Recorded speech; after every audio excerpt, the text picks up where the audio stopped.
All right, everybody, we're back with another update. Here we have an important decision to make.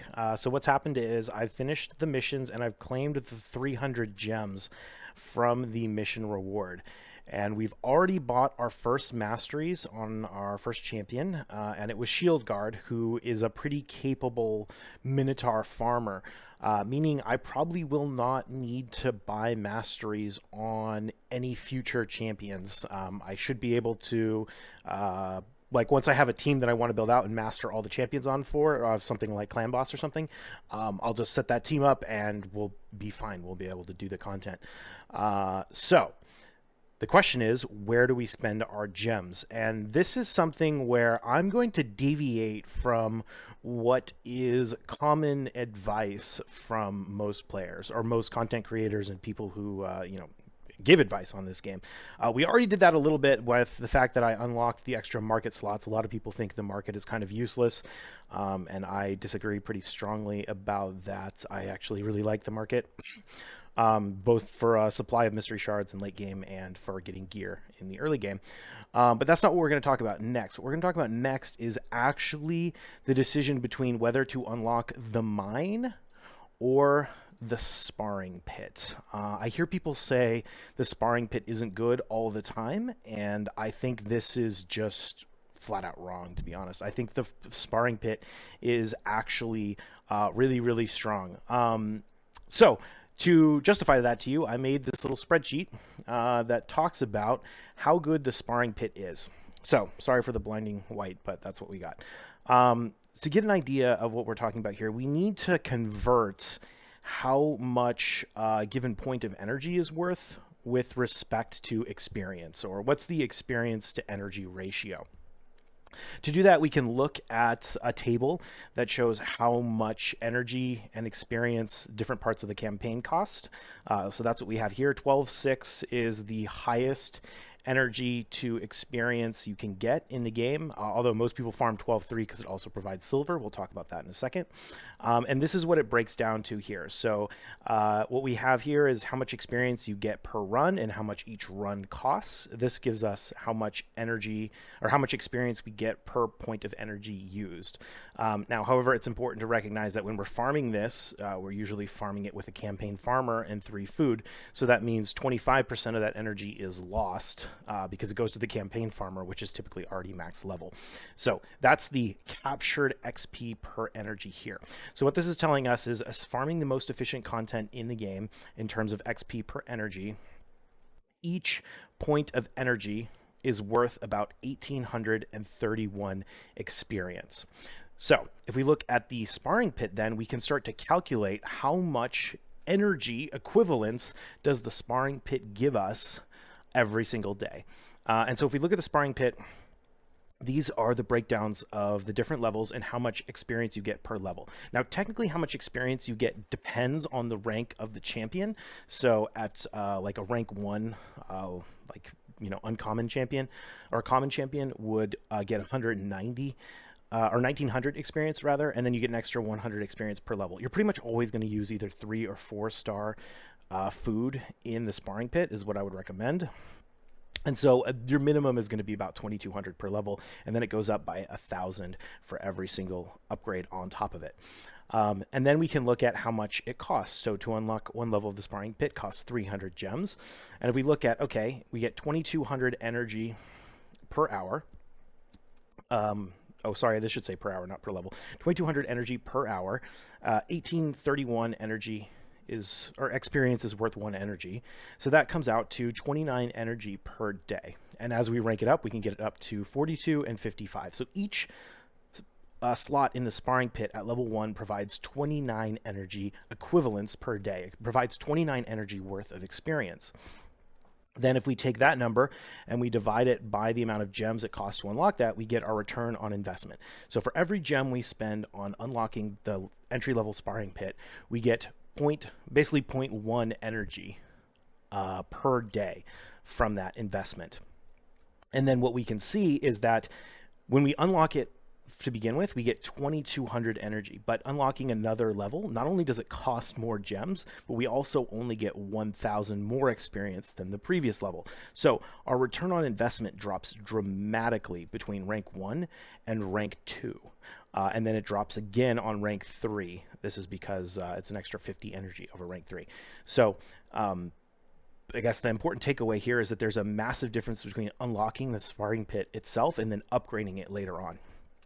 That being said, if we compare it to the gem mine, every level of the gem mine provides 5 additional gems per day, and they all cost 500 to unlock. So it costs 500 to unlock the initial one, and then you can upgrade it to 2 more times to get a total of 15 gems per day.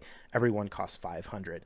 So if we go back, or if we assume that we're going to use the gems on energy, which is what you probably should be doing, at least once you've unlocked all the core things that you need, that translates to about 16.25 energy per day worth of gems. And so if we look at the return of investment on this, we see that it's actually the lowest in the list total. So it's a 0.0325 energy equivalents per day for each gem invested in the gem mine. This is actually much worse than the sparring pit. Now, obviously, major caveats to that. For one thing, when you farm the campaign, you don't just get gems, or don't just get energy, you also get silver, which we're not considering at all.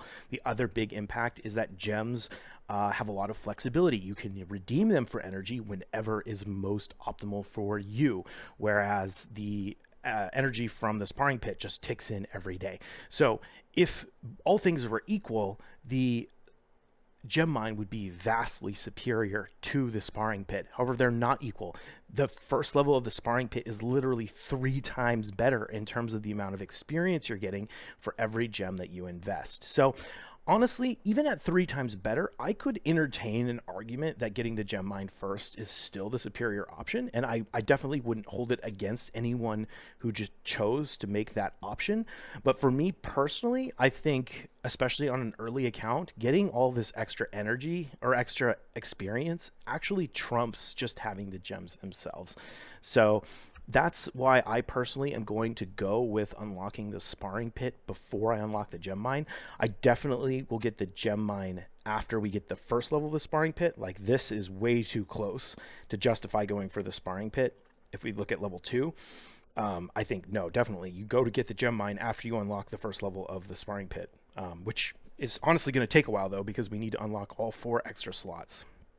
That being said, I will eventually unlock all the levels of the sparring pit. I've done this on my main account, and I've gotten so much value out of it over the last few years just by using it to, I mean, at this point in my main account, like, I don't need energy. I don't need new champions. I have tons of 6 stars, but it's still really helpful prepping food for champion training tournaments, which is where you get the majority, not the majority, but you get a good amount of your legendary books at endgame. Those champion training events and tournaments are super important for supplying legendary books. And the gem mine can help you basically prep that food so that you're ready to go. I basically never farm the campaign on my main account. I only farm dungeons with food in them, and then I get a decent amount of experience every single day from the sparring pit. If you have everything maxed out, you have 5 slots at 420 energy and per hour. If we look at that, or sorry, 4200 energy per hour. We're getting over 500,000 energy per day from the sparring pit. That's the equivalent of, what do we say, Nightmare is 40,000. I mean, that's the equivalent of like 13 Nightmare runs at 16 energy a pop. That's like 200 extra energy per day worth of experience that you're getting from having a maxed out sparring pit. So I think it's actually super good. I know a lot of people are down on it, but I'm definitely not. So that's why I'm choosing to invest my gems there. And then I will be unlocking all of these slots as fast as I can to start using them. I know some people don't like the headache of constantly having the icons popping up. I realize that can be annoying, but the way to kind of solve that problem is to make sure you're putting all the same level of food in there at a time. Usually you'll go to a champion training and you'll like brew all your like 3-star champions twice to make them level 15, and then you put all level 15s on there, and you then they would all refresh at the exact same time, and then they would all refresh at the exact same time. So you really end up only having to interact with this menu like a couple of times a day at most. So it's not that bad if you coordinate it. We don't have enough slots to worry about coordinating it yet, and I don't have the food all prepped like that. So we're just going to throw something random in, and I'll click the button. But yeah, anyway, if you don't like managing it, that's a tip to help make that problem less annoying. And yeah, we are chugging along in the missions. I totally realized I could actually press further in this, so that's what we're going to be working on now. We have a bunch of stuff to unlock, and I think honestly a lot of this stuff we're going to be able to get through. At some point I'm going to run into issues because I don't have like a void champion, for example, to rank up and things like that. But if we can get as many of these potion keep missions done while we still have all of the potion keeps open, so we don't have to wait weeks for them to reset, that will be a big boost in terms of ultimately getting this arbiter missions done as quickly as possible. So I will check in with you again when we've made some more progress, but I hope you're enjoying the series so far. I'll see you later. Right, y'all, we're back with another update. It is Wednesday morning, which is about 75-ish hours since we started this account. We started it on Sunday, and I just wanted to give you a quick update on where we're at. So last night, I left my RSL helper running, farming the Magic Keep, which was got us enough potions to complete that mission. We're about to complete stage 5 or higher of the Minotaur 10 times on auto mission, and then we should be able to blow through all of these up to this Ice Golem mission. Then we'll need to spend some energy on that and then farm forest spirit potions. And we're chugging along pretty nicely. One of the reasons I want to do this update was to illustrate why I bought the extra market slots in with my gems, with the first gems that I had available after I mastered my champion. And this piece right here is a good example why.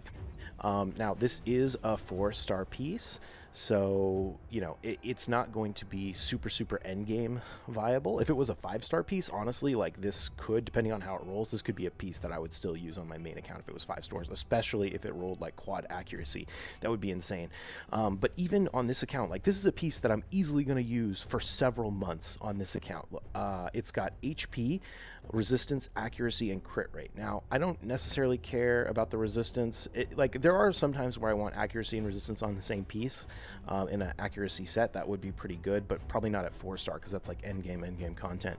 But I mean, if you think about like the champions that could use this piece, like this is a perfect piece, for example, for Rhonda, which I'm going to pick up pretty soon here.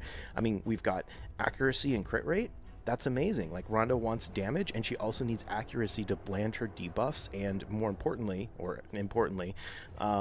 her brimstone, when we eventually get that blessing. That's going to be huge for us. She's going to need accuracy. So accuracy set is one of the best sets in terms of stats per set value. It's really good.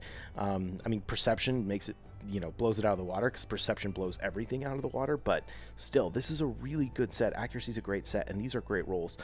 If instead we rolled heavily into HP and accuracy, this could be a good set for our Deacon. It really depends on how it rolls, but this is a really nice piece, and for 162k, like, that's really not that bad. So we're gonna go ahead and pick that up. I think I'm just gonna go ahead and actually roll it up to level 12 right now, and let's see what we get, because this is pretty cool. We haven't unlocked the instant unroll yet, so it takes a minute to do this, but we're really hoping for accuracy. Okay, HP is fine. I'd love to get some accuracy rolls. I really want to avoid resistance, although, to be honest, resistance isn't the worst thing in the world. It can be helpful, but okay, accuracy, perfect. If we can get another accuracy roll on this piece will be so helpful for pushing dungeons, because getting enough accuracy before we have a fully developed Great Hall can be really challenging. And so a nice accuracy piece like this with an accuracy substat, chef's kiss. Very good. I also am going to have to take a piece to level 16 for a mission here in a minute, and if we can get an accuracy roll, well, we didn't, then maybe this would be the 6-star piece. I would have kind of preferred if we got either all accuracy rolls or some combination of accuracy and crit rate, or an accuracy and HP. The spread here is not ideal, but we did miss the res. So this is still a nice piece. Like I said, I'll probably end up using this piece on my Rhonda or something. I don't really need to build any champions yet because we're just using shield guard to solo all the content right now, and I'm not going to put this on my shield guard, so I'm just going to leave it here for now. And honestly, like, because we use the Hell Hades gear optimizer to do all of our gear building, it's really useful just to build a lot of pieces that have good general stats or lots of stats on them, and then we'll just let the optimizer decide where we put it when we get there. But we don't have even another accuracy piece to make a set bonus of it yet, so we're just going to leave it here for now. But I really am happy with this, and for a fairly low investment, I mean 160k to get this is a solid piece. This is going to last us a while, so that's why we like the market. That's why I check the market as soon as it comes up every hour. Other than that, that's pretty much all of our updates. I'm really torn about what I want to do in terms of clan quests still. I really want to unlock Tag Arena so I can start farming that. Oh look, we're about to hit a level up. Nice.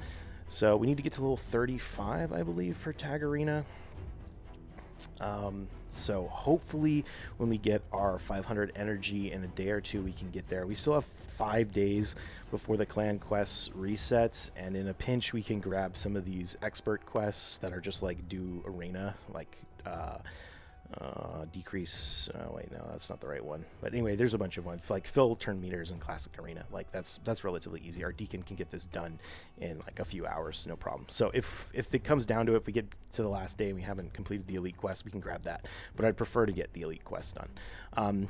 Either way, we're just going to keep chugging along, working on our missions. It's kind of funny, I ended up getting distracted from the campaign. We still haven't actually claimed these gems yet, but they're not going to unlock me another sparring pit slot at the moment. So whenever we do get there, I'll go and do the final push and start leveling. But right now, I'm just banging out all of my energy on the missions here because that's the main focus. So cool. I'll see you guys in the next one. Cheers.